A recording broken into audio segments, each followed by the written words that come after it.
آپ دیکھیں حج سے کیا کیا فائدہ اٹھایا جا رہا ہے، لیکن جس مقصد کے لیے حج تھا، حرمت اسلام کے لیے حج تھا. جب شام میں جا کر دربار شام میں ان مصائب کو دیکھو اور حج کو دیکھو. کربلا جانے کے لیے ایک افضل دن اور افضل رات شب عرفہ ہے. آج کی رات، آج کا دن سب سے افضل دن ہے کربلا جانے کے لیے.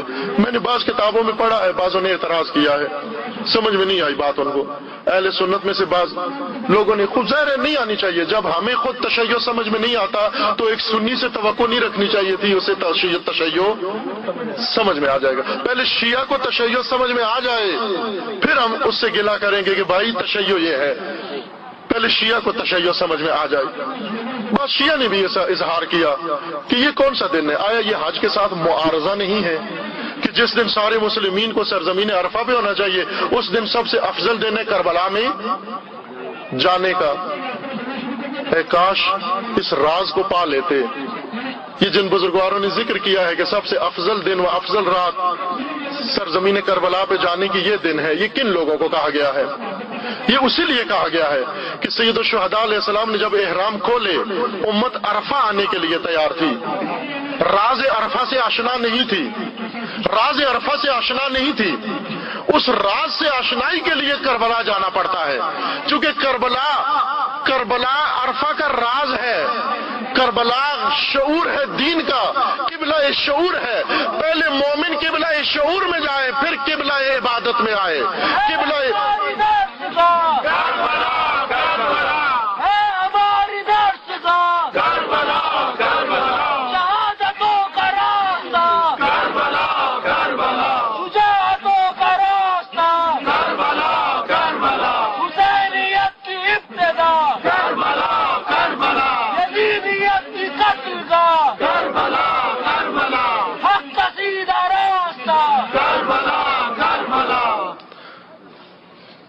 یوں نہیں کہ حج بھی فقط ہمیں ثواب پہنچانے کے لیے ہے اور کربلا بھی فقط ہمیں ثواب پہنچانے کے لیے ہے.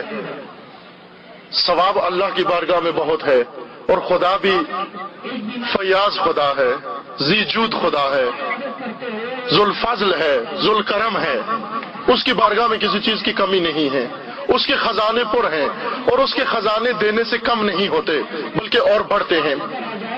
یہ نہ کرنا کہ کربلا کو بھی فقط ثواب کے لیے استعمال کرو اور عرفہ و منا کو بھی فقط ثواب کے لیے استعمال کرو، بلکہ کربلا میں شعور حاصل کرو تاکہ عرفہ کا حق ادا کر سکو.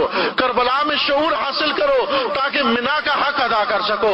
کربلا میں شعور حاصل کرو، اس زری کے گرد طواف کرو تاکہ خانہ خدا کے گرد طواف کا معنی سمجھ میں آ جائے،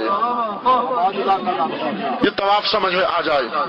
آپ کو معلوم ہے کہ دربار شام میں جب حضرت سید ساجدین علیہ السلام نے اپنا تعارف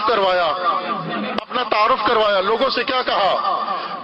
جانتے تو سبھی تھے، وہاں کوئی ایسا تھا نہیں جو امام کی شخصیت سے آشنا نہ ہو، لیکن جو پہلو امام بتانا چاہتے تھے وہ کسی کو معلوم نہیں تھا. عرفہ آ کر بیٹھنے والے یہ سمجھتے تھے کہ عرفہ ہمارا ہے، منا میں بکرے ذبح کرنے والے یہ سمجھتے تھے منا ہمارا ہے، کعبہ کے گرد طواف کرنے والے یہ سمجھتے ہیں کعبہ ہمارا ہے، زمزم پینے والے یہ سمجھتے ہیں زمزم ہمارا ہے. لیکن امام نے دربار یزید میں جا کر تعارف کروایا اپنا، کہا تم سمجھتے جو مجھے جانتے ہیں سو جانتے ہیں، جو نہیں جانتے وہ جان لے میں کون ہوں. انا ابن مکہ و منا، انا ابن صفا والمروہ، انا ابن زمزم، انا ابن کعبہ. لوگوں سن لو، میں کعبہ کا فرزند ہوں، میں زمزم کا بیٹا ہوں، میں صفا و مروہ کا بیٹا ہوں، میں عرفہ و منا کا بیٹا ہوں. اس لیے کہ عرفہ و منا ان کی نہیں ہوتی جو بیٹھ کر وہاں پر فقط بخشش کی دعائیں کرتے ہیں، بلکہ عرفہ و منا ان کی ہے جو کربلا میں اپنے بیٹے کو قربان کر کے اس کی حرمت کو بچا لیتے ہیں. صفا و مروہ میں اولاد کی دعائیں تو مانگی جا سکتی ہیں، لیکن کربلا میں اولاد ذبح کروا کے صفا و مروہ کی حرمت بچانا کربلا ہے. اس لیے تمہیں کہا گیا ہے کہ پہلے ایک عرفہ کربلا جا کے آ جاؤ، ایک عرفہ کربلا جا کے آ جاؤ، پھر غفلت کے ساتھ نہیں بیٹھو گے، لا تعلق بن کر نہیں بیٹھو گے، پھر لا تعلقی کے چکر نہیں لگاؤگے، پھر معرفت کے چکر لگاؤگے، عرفہ میں بیٹھنے کا شعور آ جائے گا، اور جب شعور بیدار ہو جائے، ایک حج، امام رضوان اللہ علیہ، امام راحل امام خمینی رضوان اللہ تعالیٰ علیہ یہ فرمایا کرتے تھے کہ ایک ابراہیمی حج پورے جہان اسلام کی مشکلات کو حل کرنے کے لیے کافی ہے۔ ایک حج، ایک ابراہیمی حج، جس طرح سے کہ ایک حج آج کل بڑے بڑے مقروضوں کے قرض ادا کرنے کے لیے کافی ہے، ایک حج آج دیوالیہ ملوں اور دیوالیہ فیکٹریوں کو چلانے کے لیے کافی ہے۔ ایک حج کے سیزن بھی ساری فیکٹریاں اور ساری کمپنیاں جو دیوالیہ ہو چکی ہوتی ہیں ان کو فائدہ ہوتا ہے، لیکن حج ان کاموں کے لیے نہیں تھا۔ حج سیرت ابراہیم ہے، یہ توجہ کریں، جتنے بھی اعمال ہم انجام دیتے ہیں حج کے اندر جو واجبات ہیں سب کے سب تین سیرتیں ہیں، ایک باپ، ایک بیٹا اور ایک ماں، ایک باپ، ایک بیٹا اور ایک ماں۔ طواف کر کے آپ کو مقام ابراہیم کے پیچھے کھڑا کیا جاتا ہے۔ مقام ابراہیم اس ٹائل کا نام نہیں ہے جس کے اوپر ہم دعا کرتے ہیں یا سجدہ کرتے ہیں، اس کو مقام ابراہیم نہیں کہتے، وہ ظاہری مقام، علامتی مقام ابراہیم ہے۔ مقام ابراہیم قرآن میں لکھا ہے۔ ابراہیم کا مقام کیا ہے؟ ابراہیم کا مقام یہ ہے کہ ابراہیم کو خداوند تبارک و تعالیٰ نے آزمائشوں میں ڈالا، سارے امتحانوں میں سرخرو نکلے۔ جس کو اللہ امتحانوں میں ڈالے اور سارے امتحان کامیابی سے طے کر لے اس کو ابراہیم کہتے ہیں، یہ مقام ابراہیم ہے۔ ابراہیم کس کو کہتے ہیں؟ ابراہیم اس کو نہیں کہتے جو لا تعلق اور غفلت فقط اپنی اور اولاد کی بخشش کی فکر کر رہا ہو اور فقط اپنے مرحوم کے لیے دعائیں کروانے کی فکر میں ہونا، بلکہ ابراہیم اس کو کہتے ہیں کہ اگر گھر میں آزر جیسا قریبی آدمی بھی مشرک ہے تو اس کے شرک کو برداشت نہ کر سکے، اس کو ابراہیم کہتے ہیں۔ جو آ کر بت گر کو، بت فروش کو اور بت ساز کو کہہ سکے کہ اگرچہ تو آزر ہے، تو میرا قریبی ہے، تو میرا تعلق دار ہے، لیکن جو کچھ تو کر رہا ہے وہ نادرست ہے، تو میرا دشمن ہے، تو بت بنا رہا ہے، میں تجھ سے بھی بری ہوں، تیرے بتوں سے بھی بری ہوں، اس کو ابراہیم کہتے ہیں۔ ابراہیم اس کو نہیں کہتے جو صنم کدے سے آنکھیں جھکا کے گزر جائے، ابراہیم اس کو کہتے ہیں جو فرصت پاتے ہی صنم کدے کو ویران کر کے چلا جائے، اس کو ابراہیم کہتے ہیں۔ ہمیں کیوں مقام ابراہیم کے پیچھے کھڑا کیا جاتا ہے؟ اس لیے کہ آج سارا جہان صنم کدہ بنا ہوا ہے، آج سارا عالم صنم کدہ بنا ہوا ہے، اور کمی ابراہیم کی ہے۔ یار یہ دور اپنے براہیم کی تلاش میں ہے، صنم کدہ ہے جہاں لا الہ الا اللہ۔ آج بھی ابراہیم کی ضرورت ہے۔ آپ نے دیکھا کہ مقام ابراہیم پہ ایک سجدہ کرنے والا فقی آیا اور مقام ابراہیم پہ سجدہ کر کے گیا، نماز پڑھ کے گیا، بت شکن کی جگہ پر کھڑے ہو کر بت شکن بن گیا، اور اس کو اپنے زمانے کا سب سے بڑا بت نظر آیا اور اس بت کو پاش پاش کر دیا، اپنی مملکت میں بھی پاش کر دیا، اور عالمی سطح پر جو بت بنا ہوا تھا اس کو بھی پاش کر دیا۔ آج بھی ان ابراہیمیوں کی ضرورت ہے، آج بھی خدا کو ابراہیم کی ضرورت ہے۔ اس لیے ملینز کے حساب سے بلا لیے، لاکھوں بلا لیے، کہ ان لاکھوں میں سے باری باری سب کو کہا۔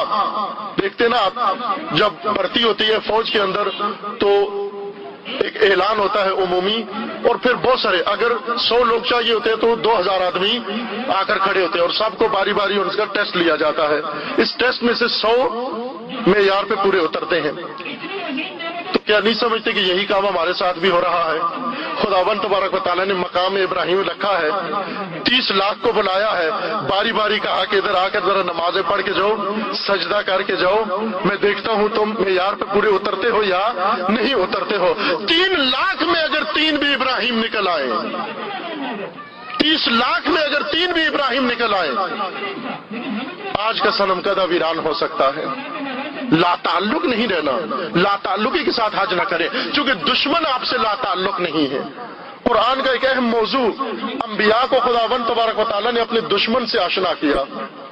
انبیاء کو کہا، حضرت آدم کو کہا، آدم خبردار رہنا، کہیں جنت میں بھول نہ جانا تیرا دشمن بھی ہے، کہیں زمین میں بھول نہ جانا تیرا دشمن بھی ہے۔ نوح کو فرمایا، نوح کہیں ان سختیوں میں اور قوم کے جفاؤں میں دشمن کو نہ بھول جانا۔ ابراہیم کو فرمایا تیرا دشمن بھی ہے، پیغمبر اکرم کو فرمایا تیرا دشمن بھی ہے، ائمہ کو فرمایا آپ کے دشمن بھی موجود ہیں۔ دشمن سے کبھی غفلت نہیں کرنا۔ قرآن میں اتنی مرتبہ تذکرہ انبیاء کا نہیں آیا جتنی مرتبہ تذکرہ دشمن کا آیا ہے۔ دشمن سے غفلت یعنی موت، دشمن سے غفلت یعنی ہلاکت، اور دشمن بھی قسم خوردہ، دشمن بھی خونخوار، دشمن بھی بہت پست اور ذلیل دشمن، جس نے آج مسلمانوں کے اندر دشمنی کی حد کر دی ہے، وہ انتہا کر دی ہے۔ سب سے منحوس حربہ دشمن کا آج مسلمانوں کے اندر تفرقہ ہے۔ خود جو کچھ کر رہا ہے وہ ساری دنیا کے سامنے ہے۔ میڈیا خناس ہے، خناس۔ آپ خناس قرآن میں تلاوت پڑھتے ہیں؟ خناس کی علامتیں کس کے اندر ہیں؟ بہت ساری کتابیں لکھی گئی ہیں دجال کے اوپر۔ دجال جس کی ایک آنکھ ہوگی، اور رسول اللہ جب یہ علامتیں بیان فرما رہے تھے مسجد نبوی میں، تو ایک شخص ایک آنکھ والا باہر سے گزرا، تو بعض جو بڑے تیش میں بڑے جوشیلے اور بڑے جذباتی مسلمان تھے، صحابی تھے، وہ فوراً شمشیر لے کے اٹھے کہ حضرت اگر اجازت ہو تو دجال باہر جا رہا ہے، میں اس کا سر قلم کر دوں۔ تو حضرت نے فرمایا کہ پہلے بیٹھو، دجال کو سمجھو کہ ہے کون ہے۔ دجال کی ایک آنکھ ضرور ہے، لیکن تجھے پتا ہو کہ وہ ہے کون ہے۔ یہ دجال نہیں ہے کہ جس کی ایک آنکھ خراب ہو ایک آنکھ درست ہو وہ دجال ہوتا ہے نا۔ پہلے دجال کو سمجھو کہ دجال ہے کون، ہوتا کون ہے دجال۔ اپنے دشمن کو پہچانو پہلے، دشمن ہوتا کون ہے کون، کر کیا رہا ہے آج۔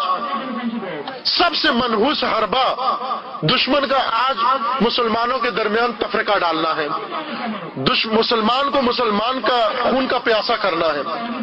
خود اس نے ظلم کی انتہا کر دی،